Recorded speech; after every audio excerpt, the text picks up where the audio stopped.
Arda, oğlum hayırdır bu ne hal? Tahir amca, dönüyormuşuz artık. Yani Gonca da çok yoruldu, iyi de olacak onun için. Ben de eşyalarımı aldım, topladım, geldim. Hay Allah ya, sana da çok zahmet verdik be oğlum. Çok teşekkür ederim ya. Olur mu öyle şey? Ben de aileden sayılırım. Hah, geliyorlar zaten onlar da. Ay Allah'ım ya. Zeynep, hoş geldin kızım. Ama işte gördün durumu değil mi? Hoş bulduk Tahir amcacığım. Kızım, hallettin mi her şeyi? Hallettim. Tamam yani dönüyoruz, bitti değil mi? Evet. Tamam, gereğinden fazla kalmıştık zaten. Ben çıkış işlemlerini yaptım, odamdan da bavulunu aldım. Teşekkür ederim baba. Ben yardımcı olayım sana.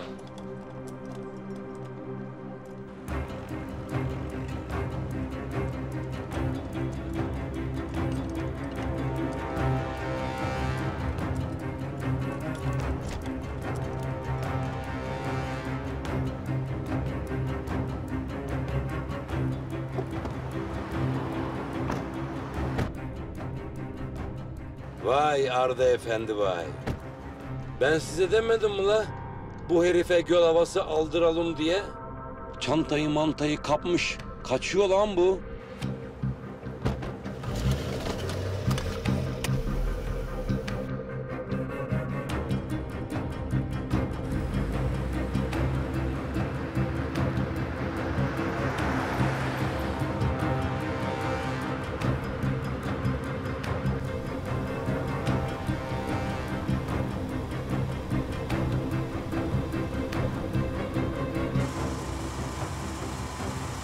Seni bırakmayacağım Gonca.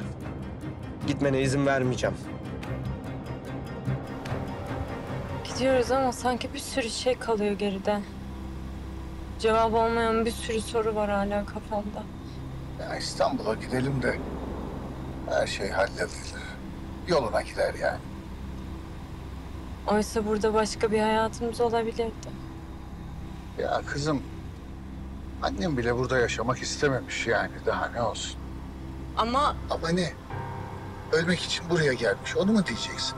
Herkes söyledi işte sana. Yani sen üzülme diye son aylarını burada geçirmek istemiş. Hepsi bu. bana bir emanet bıraktı. Ve ben bugün o emanete sahip çıkamadan arkamı dönüp gidiyorum. Kızım, keşke olanağımız olsaydı. Ama yok işte. Yapamadık, olmadı.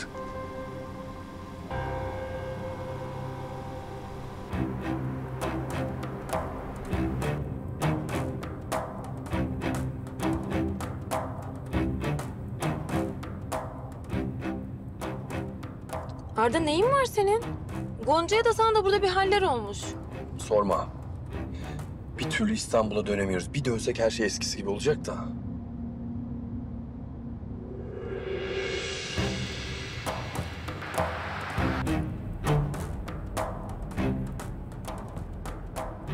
Ne yapalım abi? Kesin önlerini. Ne oluyor lan?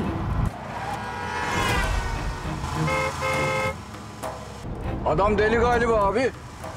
Bu toprağın arabası değil mi? Toprak mı? Şu meşhur toprak. Ne yapıyor bu şu an?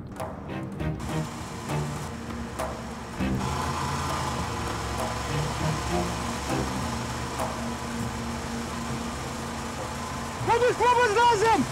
Konuşacak bir şey yok. Bana bak, bu çocukla sen neyi konuşacaksın? Gonca lütfen bak beni dinle. Ne yapıyorsun? Ya konuşacak bir şey yok diyorum. Bir kez dinle sonra nereye istersen git.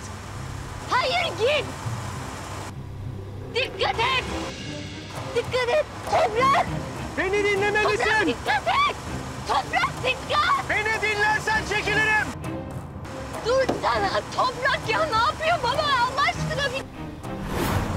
Dur.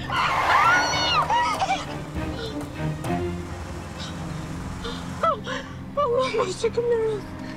Allah'ım şükürler olsun. Baba kenara çek. Baba kenara çek. Tamam, tamam.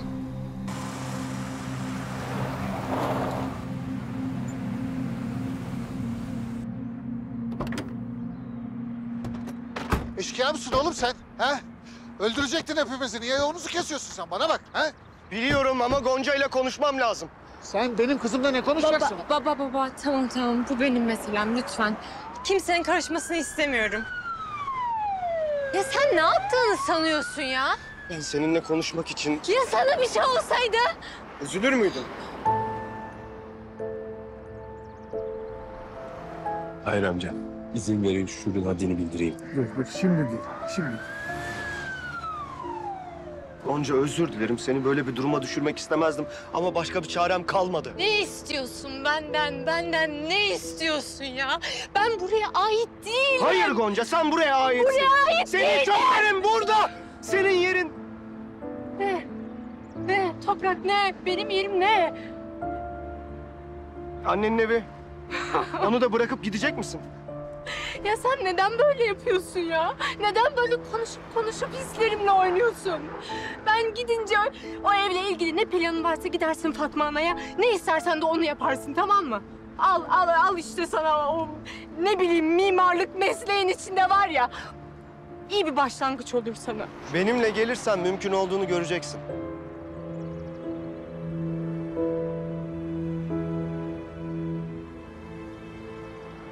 Senden sadece yarım saat istiyorum.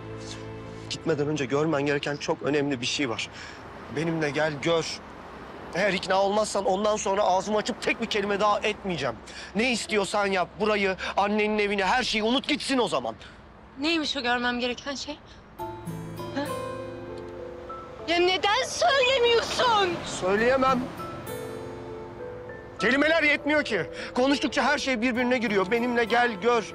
Başka bir şey istemiyorum senden. Umarım. Hani o göstereceğin her neyse beni böyle yolumu kesip sevdiklerimin önünde bu hale düşürdün ya. Buna değer.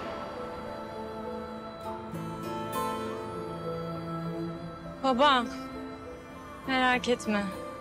Bu benim meselem. Ya arkadaşlar isterseniz siz devam edin. Ama beklerim derseniz de zaten çok uzun sürmez. Kızım. Geleceğim. Geleceğim baba.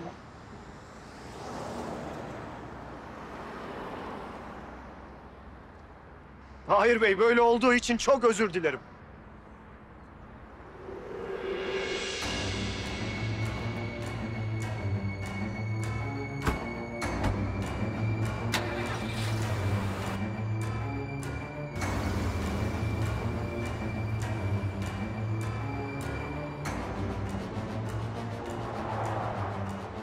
Baba iyi de bak ya.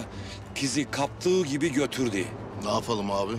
Kız döndüğüne göre bizimki de gidemeyecek. Bekleyeceğiz.